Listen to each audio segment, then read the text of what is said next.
is to help developing each other as DJs and hosts and facilitators. We are at different levels, obviously, but something what I picked up is that obviously we are going to be challenged in terms of too many things that we have to do at a time. But when I look at the lives of so many excellent DJs and hosts of programs, obviously those are full-time people. They don't necessarily work to do part-time broadcasting or DJ, but you can't really assume that they just walk into the studio. They work a lot on themselves. They do a lot of prep work.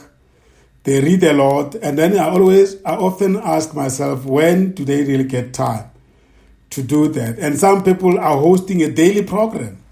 Obviously, they've got people assisting them and the staff assisting them, but they still have to do work. So I thought something like the action priority matrix, maybe those of you who are consultants and facilitators of strategies and team development, maybe let's talk through that so that people understand it, so that when they read through it and they want to do some exercise for themselves and feedback to us in the next session, that will be helpful. I just thought that just running through the notes of how to be a good DJ is not helping much. Maybe let's use the last hour always to just share tools and templates that we can use to organize ourselves. So when you look at that action priority matrix document, what do you see there and what can it be used for? Anyone of the consultants in the room?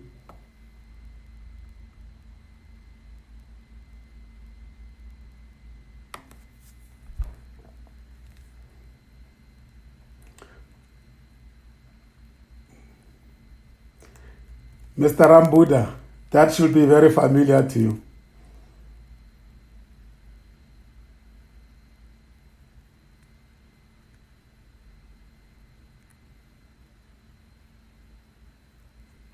Sorry, Sam, I was on a mute this one. Oh, okay, sorry. Yes. Sorry, Sam. Sorry, I'm just trying to ask. Which one are you asking, Sam? The action priority matrix. Oh, action priority matrix. Yeah.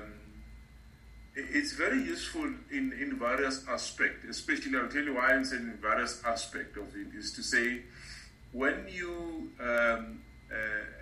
completed an action plan to do it, you need to gauge it. Which one will you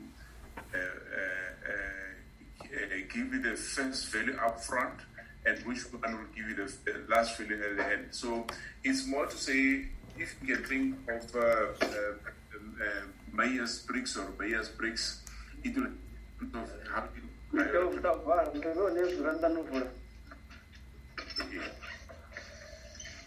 Yeah, carry on, Rapula. Sorry, Ruben, you can just mute yourself.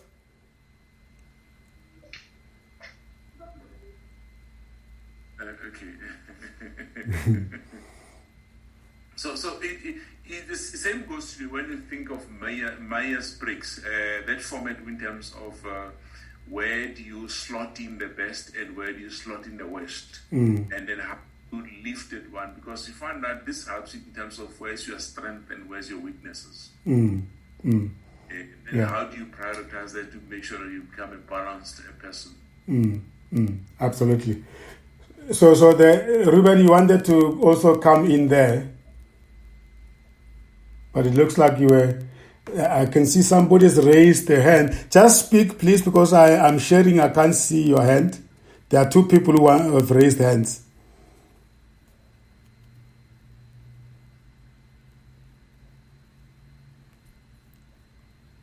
Yeah, Divesh. Thank you, Brasam. From my perspective, your action priority matrix would help you with regards to your planning, in terms of allocation of resources and in terms of the strategic goals of the organization or department or whatever it may be that you're working on, it would help you to see which is the areas that you would target first and gauge what levels of impact you want to achieve within a certain time frame. So by listing all your priorities and putting them into the blocks, you'll be able to, deep dive into certain areas more easily to be able to derive the value that you wish to derive within the certain time frames that you're working. Yeah.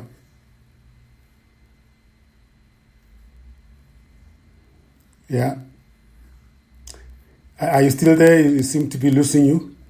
Okay. So it is basically a tool that can be used for planning and grouping the tasks into quick wins, filler tasks, big projects, hard slogs. But in terms of this project of having to run month in, month out shows, how do you think this will be helpful?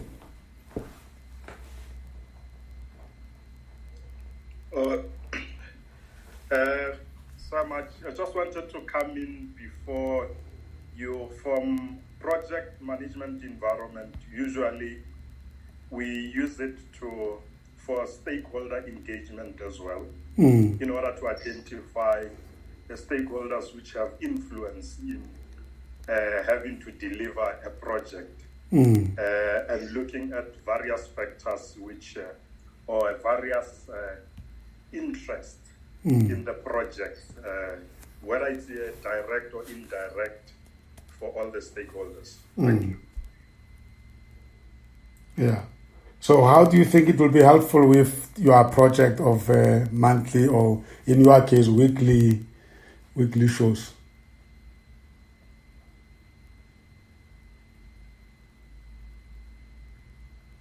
So, Sam, I think when you come to monthly shows, it will be in terms of saying, in my program for the year 2021, which topic is easier, which topic are more difficult? Yes. And why these are easier, why not difficult? The easiest one, let me quickly get the speakers and make sure that they are all intact and you can communicate very much more easier. Yes. The difficult one is more to say to yourself, how do I replan in terms of, because if you've got a project and you don't have quick wins, it's actually demotivating. But if you already got quick wins, it's actually saying, if I can achieve this won't be able to give me any headache. So it's more to motivate you all the times. So that top left quadrant is where we should try and find ourselves in. High impact, low effort to get quick wins. Yes. Yeah. So that's where, so I think what this help is, you could be planning something too difficult, the hard slogs, low impact, high effort. The bottom right corner. You want to avoid that, right? The key element is not to avoid it completely. Yes. But if in your topics, you may find that you've got next 11 might be the hardest one. So either you push them to the end so as to make sure that you plan it systematically, or you push them in the middle so that in the middle you become a different kettle of fish. So, because if you avoid them completely, probabilities are, even the future project, you'll avoid difficult ones.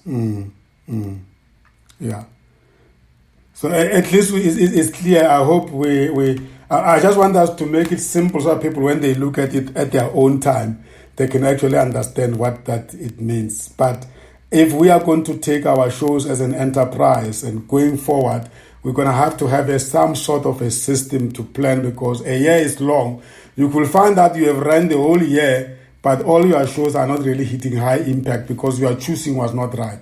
Am I hearing you saying that, Rabula, as well? Yes, this is really what I'm trying to say. So that when you choose the topic, look at the time of the year. Whether of the year will have sufficient audience to impact them differently. Mm. And then on that impact, which means I allow them to come and join me in the next shows. When I find that the next shows are lukewarm, and then 2 of them could be lukewarm. They should not be lukewarm. If they become lukewarm entirely, you're on your own. So you need to evaluate a systematical once-off or twice-off impacts. Yeah. Yes. Great stuff. There is the second page is a template. It's a Word document. It's not PDF.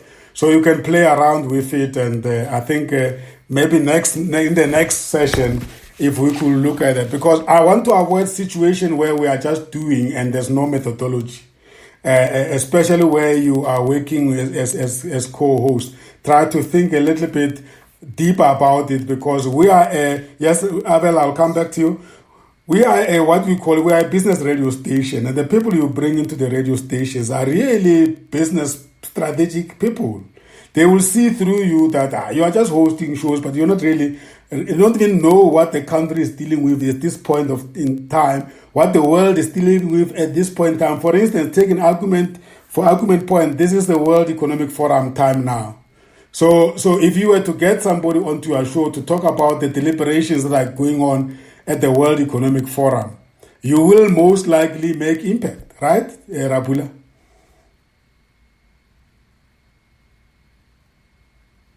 Yes, you'll be most likely impacting it. That's why you need to understand the yearly events or the impact in the different types of events. Yes. Great stuff. Let me give one, and I'll steal from Abel. Municipalities' financial year end is in June. Yes. So probably from September, you start getting draft financial outcome of those things. So when you call in from the governance perspective, you start asking those difficult questions. You go with a trend. At the time, the AG will be ready to deliver the final output of the Auditor General in terms of SOEs, the municipalities. So you are already impact in terms of this now. You call a person from that environment and say, let me speak to the person's communities around this topic. That's why you make an impact in space. Great stuff. Yeah. Ramawaka, Ruben, Abel. Yeah, thanks. When I had this matrix, I was saying as much as you use it to plan, the full program, but you can also use it within how you plan your individual show, because you can be able to set the space to say, I have to have a high impact within these 2 hours that I have to run this, so that the core subjects on the core outcomes that I want to get out of this particular, evening, are derived, and later then we'll just go with the flow whereby you allow then, a normal discussion to take place with the law foods, heading, but having got exactly what you wanted to get out of your guest for that particular evening, so that every guest that you invite feels important, that indeed I was able to add value to something that, the host and the radio station wanted to get out of this particular, segment of the subject matter. Great stuff. So it's got multiple use, né? Let's go to the next one that I really like much is the... Oh, yes. Carry on. Was that Sydney? Oh, sorry. I just wanted to say when I'm actually looking at these metrics is that not only does it help us to put a structure in the way we do things, but also it challenges us to think, creatively about what, as you have just said, it's not a matter of just putting something that you'll do one day, but you have an overall plan, a longer term vision, but you are coming also back to say, in order for me to achieve this vision, what are the outcomes that I want to achieve first, and how am I planning to achieve those outcomes and why? So when I was reading it, and one of the things that actually stand out for me is that which I found it very interesting, is to say that whatever I do, I need to enjoy it, and sometimes we do. When I look at the yes, we are avoiding that quarter number 4, but I think what it actually highlights for me is that I need to love what I do, and I need to enjoy what I do so that I can be able to perform very well. And the last part is around the focus. Sometimes, there are things that are important, and there are things that are not important, and also there are things that are agent and not agent. So what it says for me is that I need to be able to focus on things that are important but not agent, so that I can become and to focus on things that are important agent. Thank you. Great. Yeah. Now it's a great template to reorientate your thinking and find the reasons why you're doing what you are doing at a particular point in time. If you look at the big projects one, you can take the whole year of your show as one big project, and therefore you could plan the whole year. And if you look at that top right block, it forces you to have a lot of things in place long in advance, because it's a long-term sort of, But there are certain things that are readily available. You can do them now. It's high impact, low effort. For instance, as I made example, because of the relevance of the times you are in.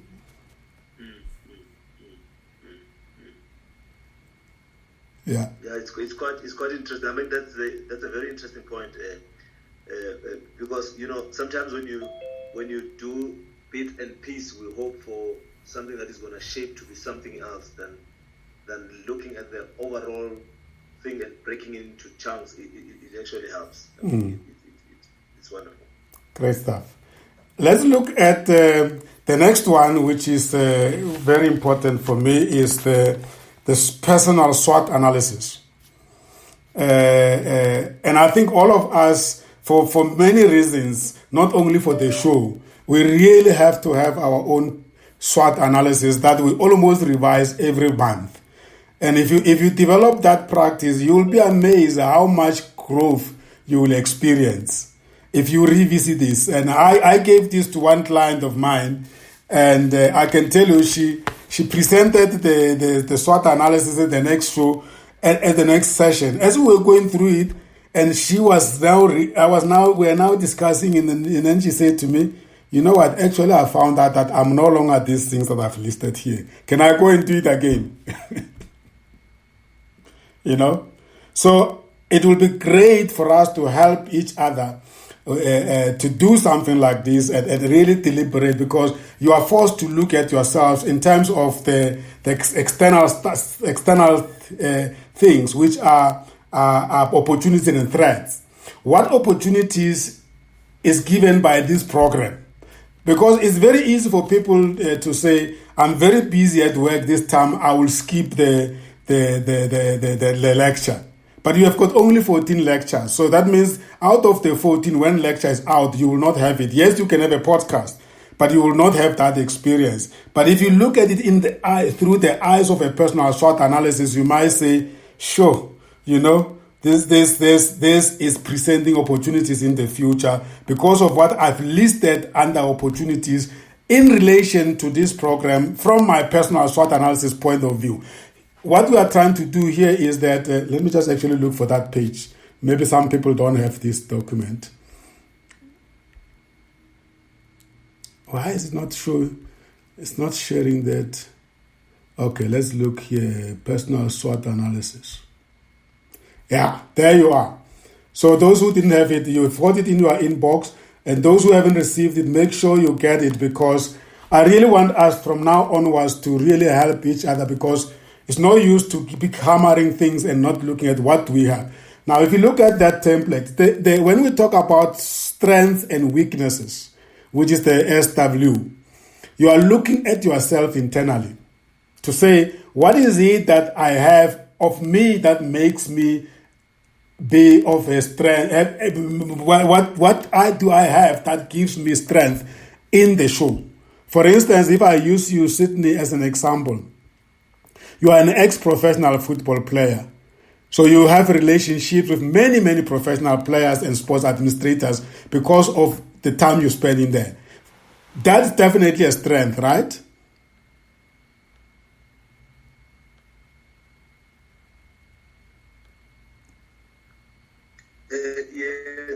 Yes.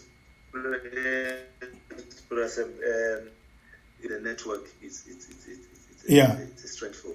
But if you don't put it down on a paper somewhere, you don't really intentionally exploit. You know it's there, but you don't really intentionally exploit it, and therefore you don't really realize that it's an asset that you should be using.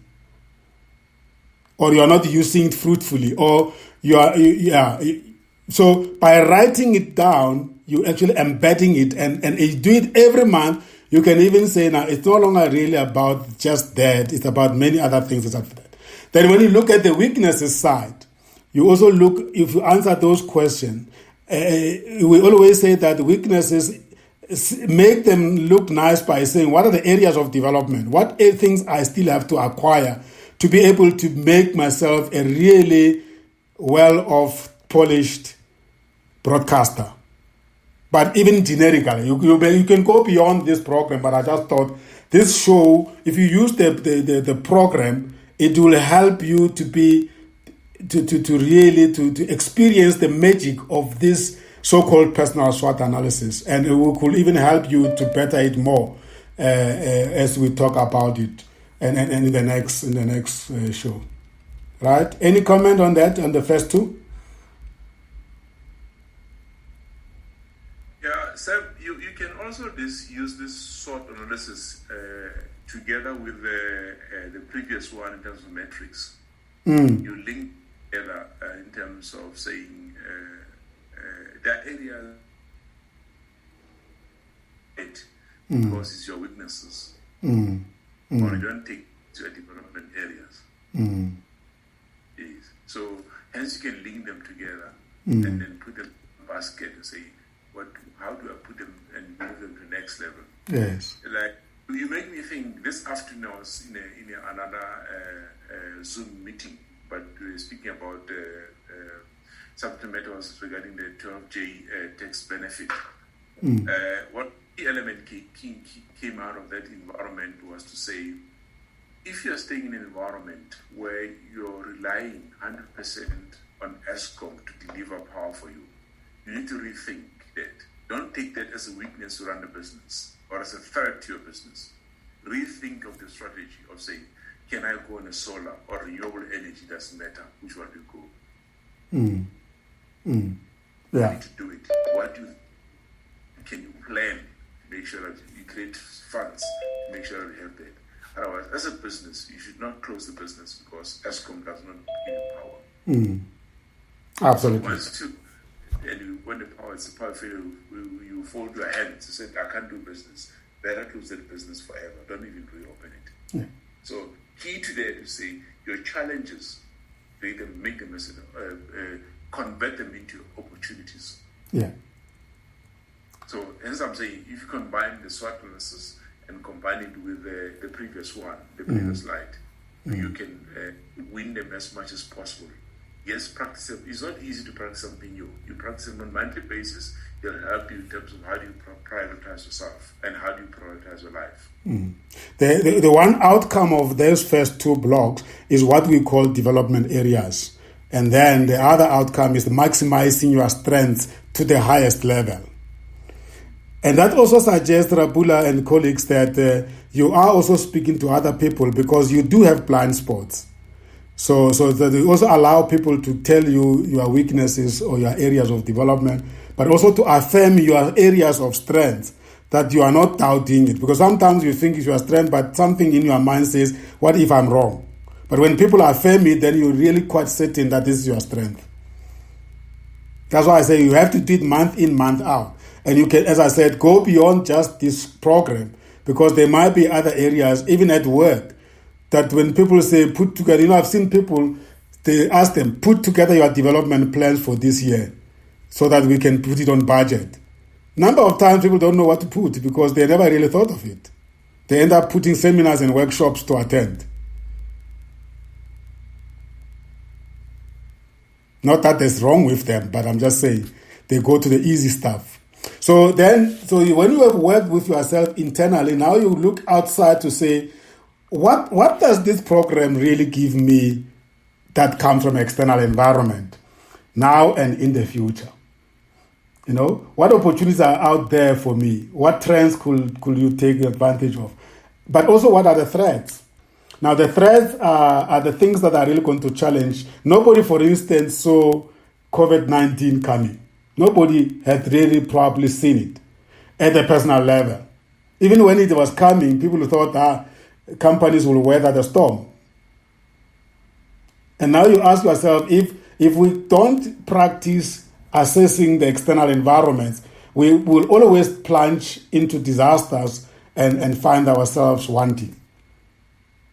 The fourth industrial revolution, many people saw it, but many people did nothing about it. Or many people did not think it will happen this quick. That you will have a day where you no longer really needing to be in the office. We were still seeing it coming. We're going to prime it. We have the commission on for IR. Boom. Come March last year, work from home. Companies did not have infrastructure for their employees to work from home. So opportunities were lost or threats are starting to eat you alive. And even at the personal level, right now, Brother Savello and Sydney will tell you, we are involved in a cryptocurrency type of a business. And people were still arguing that, this thing called digital currencies or is not going to come. Now, what is happening? China is leading the way. They are actually introducing these digital currencies. And then all the reserve banks of the world are running around now to say, hey, we have to catch up. Today, there's no longer a check that you need. So there's so many things that you need to think of on your own personal level to say, and if you do it month in, month out, it becomes better and better and better because now you are consciously aware of it. So I just thought we should give that to you to work on. Please look at it, and you don't have to tell us your specifics next month, but let's hear what has been happening as you were going through it, and do you have it, and can you polish it month in, month out, at least for the next months up to the end of our program. We will have actually created awareness and then energy and desire for you to do something, rather than just sitting and say things will be fine. Look, as we always say, things will be fine. Things won't be fine if you do nothing. Are we together?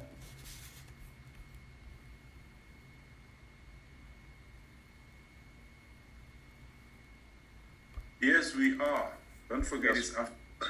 Come again? After 20. I said, yes, we are. Okay.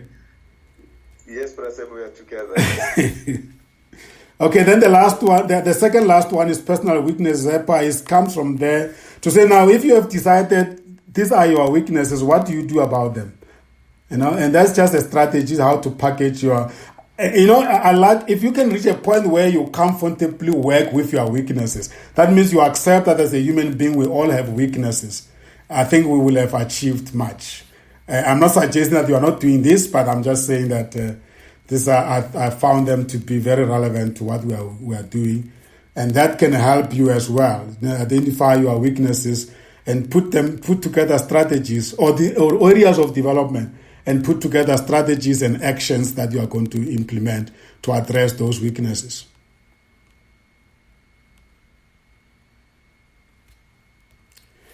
Great. That is the other one. And then the last one that I thought we should look at is, I think it's called, how do you reclaim your energy at work? I'm not going to spend time on this one because time is gone. But just look at that as well, Reclaim your energy at work. Because again, at this time, a lot of people are fatigued by what's going on. And there's just too many things in our plates. And we not really know where we are coming or going. And then the radio program is also adding stress. As some people are saying to me, we thought it's just going to be a nice thing. We're going to go on to the radio and talk. But we are saying that this is actually could be your enterprise. And let's start also taking it serious, help each other to reorganize ourselves. So I will leave it there. And And if you can work on it, it will be great. That next session we just get reflection on it. It's not necessarily that we have to spend too much time on it, but I thought I should share that with you. And also, as you plan your shows, you can actually use it to take the roles that will be addressing the development gaps that you have. So I think at this point it's the right time for us to reflect on the session today. Sorry that I lumped so much into it, but I thought that those three conducts are starting to question our development areas, question our strengths, and question where do we see opportunities, because as we go into the next other conducts, you will see that it is actually integral. So yeah, let's check out confirmations, aha moments, take homes, new lessons, new insights, new practices. And we will allow you to pop up as you wish until we are at top of the hour, and then we close. We don't have to feel pressurized. If you don't have to, you don't have to, but let's use the time to reflect and check out and even recommend what we feel we want to recommend.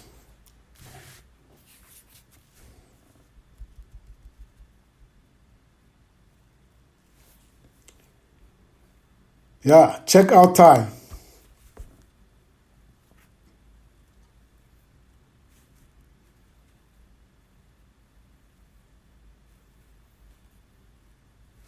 I'd like to share, for me, like what I would say is my takeaway from today's session. Yes, Tembela. And that would be just the re-emphasis of the check-in, the conversation, and the checking out, that if you don't start strong with a solid check-in, it's kind of difficult to pick up the show later on. So it's very important to be intentional about how we start the show. How we introduce the topic, how we introduce the co-host. So that whole setup is so important because it carries the rest of the energy of the show.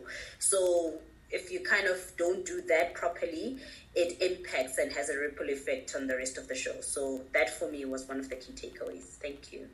Great. Thank you, Tembela.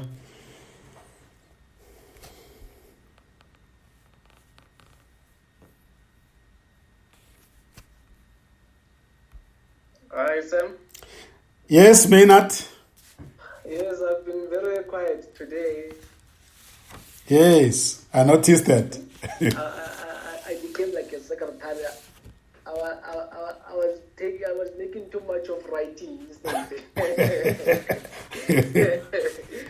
Yeah. So it was one of those great lectures that we actually need. I mean, during the beginning of the year like this. So it's going to help us a lot moving forward. And my takeaway, I think, is more on the knowing your co-host.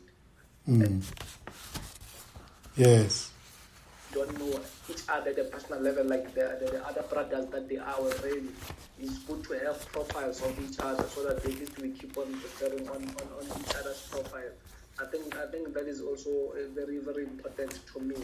And time management during the show as well, I think it's very critical. So far, I think I've learned a lot on this, and I'm looking forward to implement everything that has been discussed on our very first show this year. Great stuff. And if you haven't received the templates, just drop Michael a note so that he can forward those templates to you. Okay, I don't know. I do have the. Okay, no. I mean digitally. No, it's fine. Yeah. Great.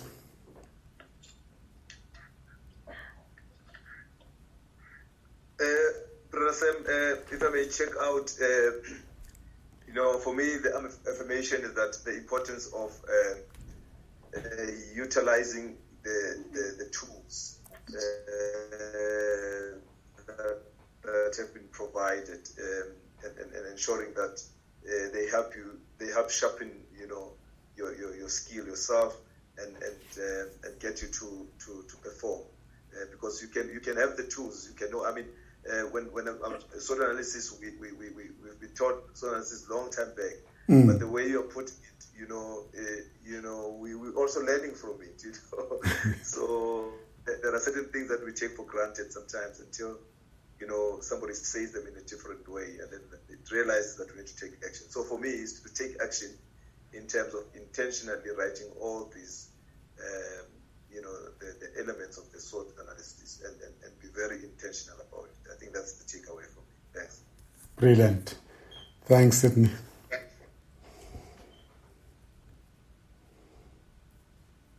Hi, Sam. I can go. It's Janae. Hi, Janae. Welcome. Oh, thank you. Check out what I got was the SWOT analysis was really powerful because it does help you bring to light the things that are weaknesses, and you can see what your strengths are and be able to refine your strengths, and also understand your weaknesses a little bit more, such that you can determine how you want to move forward. Maybe there's things that you can, I as you showed it on the screen, I was looking at some things of, what can I enhance? What do I want to stay away from? What can I partner on with someone else who's stronger at this than me? Whatever. So I thought that was a really good resource. Thank you for your time in preparing all of that for us. And also what Savello was talking about earlier with the introduction.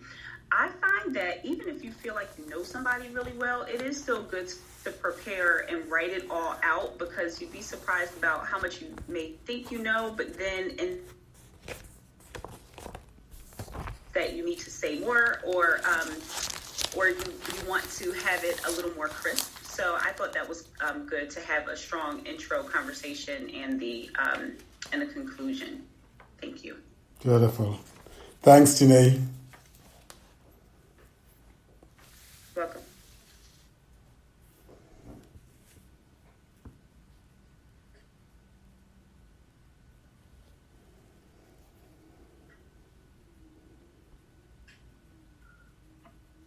Hi, Sam. Captain? For me, checking out what really came about in this session, it's having to link being intentional about each and every action which we are taking, either whether it's professionally, whether it's in our personal life, and so forth. So the SWOT analysis, I think it will be able to help in not only in terms of having to look at the plans which you are, or the areas which you need to improve, but constantly in terms of reviewing it and even ensuring that you can be able to use it as your blind spot, so to say.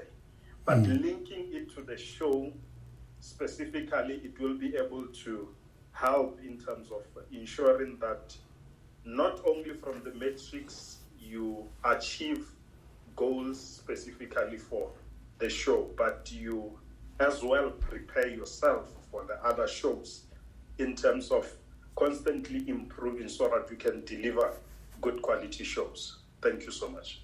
Absolutely. Thank you, Captain.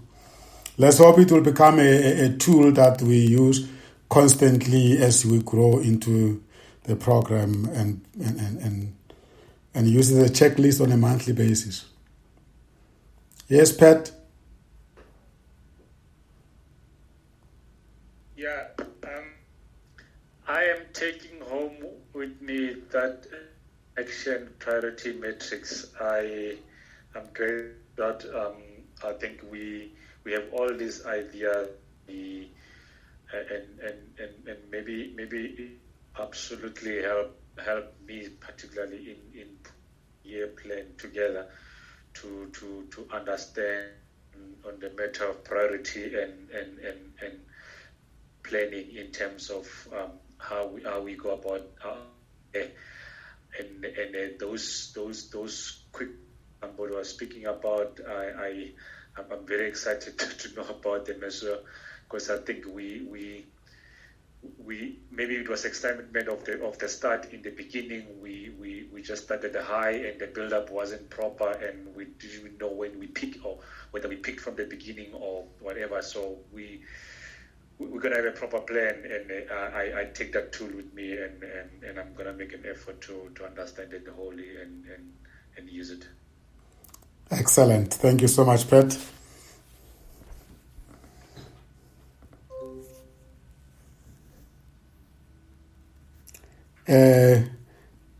Ndate Ramavak.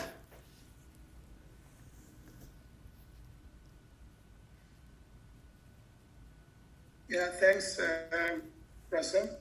I tend to concur with Pat that the action matrix is something that I'm taking, home to be able to see how I can be able to use in various formats, for the year plan, and even for some of the, key deliverables that one has to manage and, complete within given time frame, so that you are able to know that, quality is what you go for, and the deliverables that are core to the outcomes that you're looking for, you are able to get them out that you manage and you run, so that you are able to now, towards the end of the year, know that you are, creating value towards what you want to achieve, for the year. And these are the building blocks that are required in that particular aspect.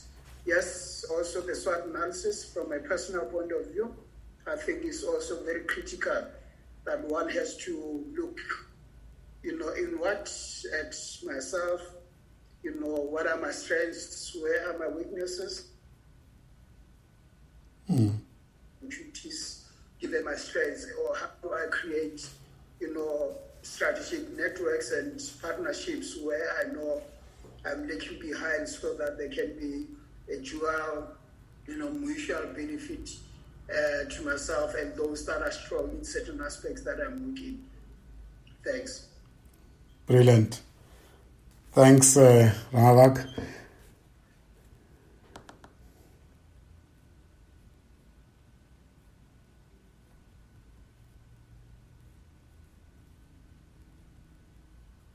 Can I come in? Yes, Ndate Monachot, and then Savello after you. Thanks so much, Russell. The program was infuriating, always entertaining, and completely intriguing. My take home, I'll say, I'll put my heart into my speaking. Thank you. Beautiful. Thanks, Ndate Monachot. Brother Savello. Well, Brother Sam, thank you so much for a wonderful program this evening. I really got a lot of, I learned a lot this evening. But my take really is the point that is made by Brother Patrick insofar as the tools that you have shared with us. And my take is I'm more interested in the priority metrics. I like, that metrics, and I'm going to be looking at it very closely in conjunction with the SWOT analysis. What I like about the priority metrics is that we can be able to choose correctly, or let's say strategically, the theme and the topic that is relevant, that has got a high impact but low effort. I like that space very well, the quick wins, because we can be relevant, rather than to go for high effort and yet you have a low impact. So analysis both at a personal level but also at the market itself. There are exciting opportunities that come that will then shape and curve our themes and topics that will then be relevant. So I think I have taken something great tonight, and I really thank you, Brother Sam. If we can just implement some of these great ideas, we'll do very well. Certainly. And we are here to hold each other accountable, so we'll be reminding each other every month as to how we are doing with our personal SWOT analysis and the application of the priority metrics. They are very powerful tools.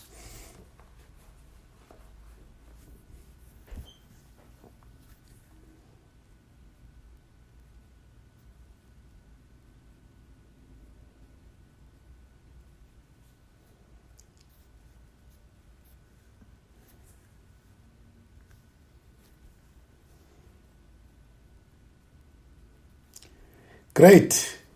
So, thank you very much. We have come to the end of lecture 4, one lecture down. So, we're looking forward to lecture number 5. And there we will be looking at conduct number 9, conduct number 10, 11, and 12. Number 9 is a follow-up, following up on inputs that are made in a show. A number of times we move away from the inputs and the listeners get surprised. Is this person really fully present? This person has just mentioned something and he just moved away from it. Conduct number 10, it will be on challenging respectfully. I think it's important that we learn to challenge, but we learn not to avoid challenges, but we challenge respectfully. And then conduct number 11, it will be how you balance between debates and arguments. Those two are different, two different things, but they can both enrich the show. And then, of course, conduct number 12 is about the skill of listening while you are at the same time making sure that you are hosting and facilitating. So that's where multitasking dynamism comes in, and it makes you really, truly versatile. So we will then look at what other templates we can share with you, because for your information, these are the templates we use when we do entrepreneurship coaching, especially for the incubators that brings us in to work with incubatees. The other point I want to make is that as an associate of COMETSA and members of COMETSA, if you have gone through this, you are also sort of like making yourself ready in case there are opportunities where we can capitalize on the fact that you have been exposed to these things. Those of you who attended Lekgotla, you will appreciate that we have this kind of tools that we, over and above your Lekgotla facilitation methodology, you could actually use it in a real business consulting space. I'm sure and that Ruben and Ramavaka and many others that are in a consulting space and Savello as well will agree that these things can be used in many other areas. So take it to heart. It's not just we want you to do it just for this program. We are developing ourselves holistically here, and I think that is a spin-off that comes out of this network. Thank you very much for coming. We're looking forward to seeing you in February in this format. Otherwise, we'll see you as you host your shows. Let's start planning. Now we have tools and we have direction. And those who haven't started, we can't wait to have your shows starting. I know the first show is always when you have done it, we'll be having a lot to talk about. Thank you very much, and you take care, and let us all be safe. Bye-bye. Thank you so much, Brother Sam. Thank you.